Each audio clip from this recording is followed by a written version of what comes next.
Yo, what's good YouTube? I'm back with another reaction video, and we doing are the 85-86 Celtics the greatest team ever.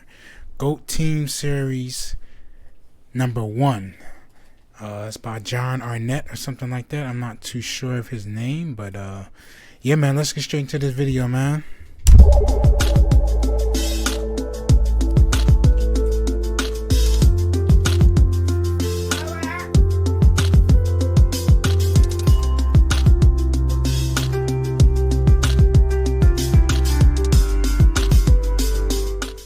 The 1985-86 Boston Celtics. They are universally recognized as one of the greatest teams of NBA history. Although the 80s were defined by super teams and rivalries, the 86 Celtics were never seriously threatened by any opposition that season. They steamrolled the league. Boston's starting five was one of the greatest ever on both ends of the court. The 6'4" Dennis Johnson started at point guard. Beside him was Danny Ainge at the 2-guard spot. Then you had Larry Bird at small forward, and Kevin McHale and Robert Parrish down low. Beyond their fantastic starting five was their depth. Leading the bench unit was the 6'11" Bill Walton, who was that year's 6th Man of the Year winner. Then you had guys like Scott Wedman, Jerry Seasting, Rick Carlisle, Sam Vincent, Greg Kite, and David Thirdkill. Looking at the results of this group, we see that the Celtics finished with a league-best 67-15 record. They had the 3rd best defense and the number 1 ranked offense that season.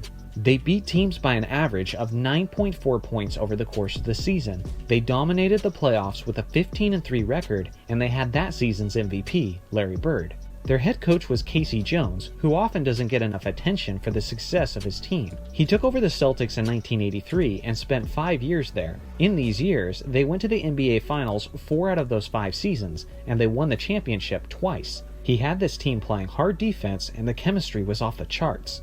Larry was basically their verbal player coach and leader. It's often said that groups take on the image of their leader, and in this case, it's very true. If I had to describe them in a word, I would call them unselfish. The ball movement of this team was incredibly beautiful to watch. Whether it was on the fast break or half-court sets, Boston was always looking to make the extra pass. Speaking of their leader, Larry Bird won his 3rd straight MVP that season with averages of 25.8 points, 9.8 rebounds, and 6.8 assists on 49.6% shooting. This was not among Bird's 50-40-90 seasons, but he was incredibly close. Something that people often forget is how Larry was also a very capable defender who made 3 all-defense teams in his career. Their consistent second scoring option Kevin McHale also had a monster season. He was almost always a sure thing whenever he was in the post and had his back to the basket. He had an incredibly high offensive IQ, some of the best footwork in the game, and amazing length with an incredibly high release point on his shot. When McHale was in the post, his teammates often called it the torture chamber due to the fact that he was so difficult to stop. That season, he averaged 21.3 points, 8.1 rebounds, and 2 blocks on 57.4% shooting. McHale was also first team all-defense that year. Speaking of defense, where they really stand out among the all-time great teams is their interior defense. Bird was 6'9", McHale was 6'10", and Parrish was 7'1". It wasn't just their height, but even more so, their length. We don't have a recorded wingspan for Parrish, but it looks like it was at least as long as his 7'1" height. McHale, on the other hand, had a freakish 8-foot-long wingspan. Assuming that estimate Damn, I didn't know that. That was crazy. Is completely accurate, that would give him the 2nd longest wingspan in NBA history. Coming off the bench was another 6'11" big man, Bill Walton, who averaged 1.3 blocks and only 19 minutes played per game. Between Parrish, McHale, and Walton, you have solid rim protection for all 48 minutes of the game. This aspect was crucial to their success in the 1986 NBA Finals. The Houston Rockets were just coming off of beating Magic, Kareem, and Worthy's 62-win Lakers. Houston eliminated Los Angeles in only 5 games. With that being said, basketball is a game of matchups, and as good as the Twin Tower tandem of Ralph Sampson and Hakeem Olajuwon were, you're simply not going to beat the 86 Celtics with size, and Boston handled them in 6 games. One of the less talked about starters from the Celtics was Dennis Johnson. Dennis was the starting point guard, and over time, he's actually become one of the more underrated and overlooked players of NBA history. He was a former... Yeah, and I know a lot of people in the comments was talking about him and saying, you know, Hall of Fame and all of that. Yeah, man, I think so, man. I definitely think so, bro. Finals MVP winner back when he won the championship as a member of the 1979 Seattle Supersonics. He was averaging 15.6 points this year with the Celtics, but he had got as high as 20 points per game during his career.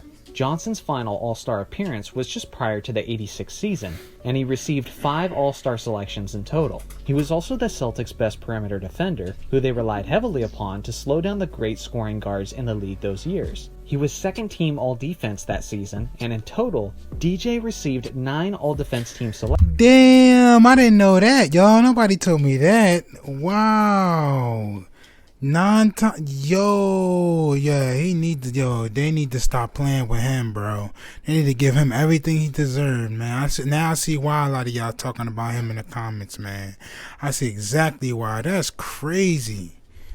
Selections over the course of his career. He was also known to be a big game performer and had a smooth mid-range jump shot. You could say that their 6'4" shooting guard Danny Ainge was the worst player in their starting 5, but he was certainly far from a bad player. Danny averaged 10.7 points and 5.1 assists through the season, and he was actually very efficient in his contributions as he shot 50% from the field, 36% from three-point range, and 90% from the free throw line.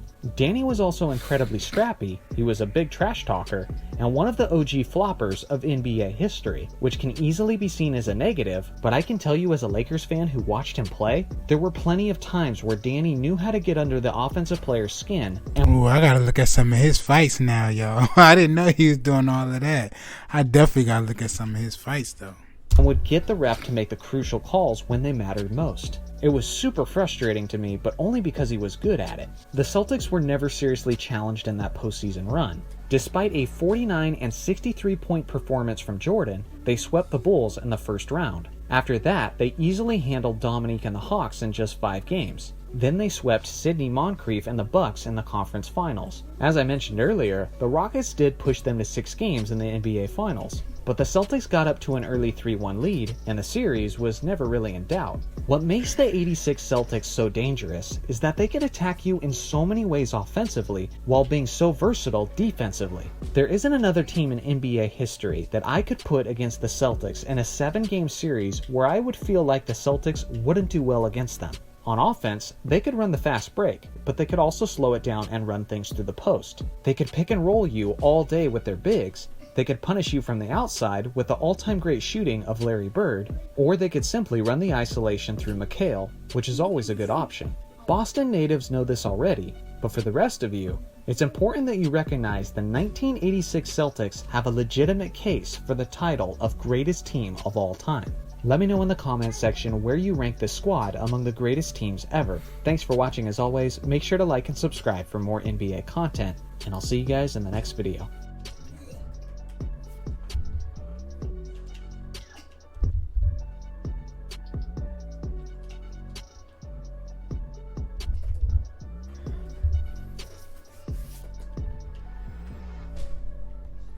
Yeah, that was a good one right there. Yeah, man, they definitely are the best. I don't care what nobody say. It's hard. Like, if you think about it, I believe they can beat Kobe and Shaq. Yes, for sure, because that's all they really had. And the 86, 85, 86 Celtics had way more than just 2 people, bro. So it's like, they gotta be the best team ever, man. There's no other team. I don't know what team you could put in like even second to them or third that can actually really get them a run for their money. I mean, I guess besides maybe what they said, Atlanta, but nah, man, they trashed Atlanta. So I don't know, man, but let me know your comments down below, man. This was a good one right here. I'm glad I found this one. This definitely was a good one right here. But yeah, man, y'all know, keep it short and sweet, man. My birthday is tomorrow, man. I'm definitely excited. I just had a little early family dinner. Went out and had some good stuff. I'll probably maybe put some pictures up on my page, but deeply appreciate y'all, man, so much, man. Y'all know how much it means to me. Deeply appreciate it. All the love and support y'all been showing me, man. And subscribe if you're new. Hit that like button. Turn on that bell. Also, announcement and update. I just got a new camera too, so hopefully I look a little bit more crispier than before. So I definitely just got a new camera. But yeah, man, that's about it. And leave your comments down below. And yeah, man, we out. That's it. Love y'all. Peace.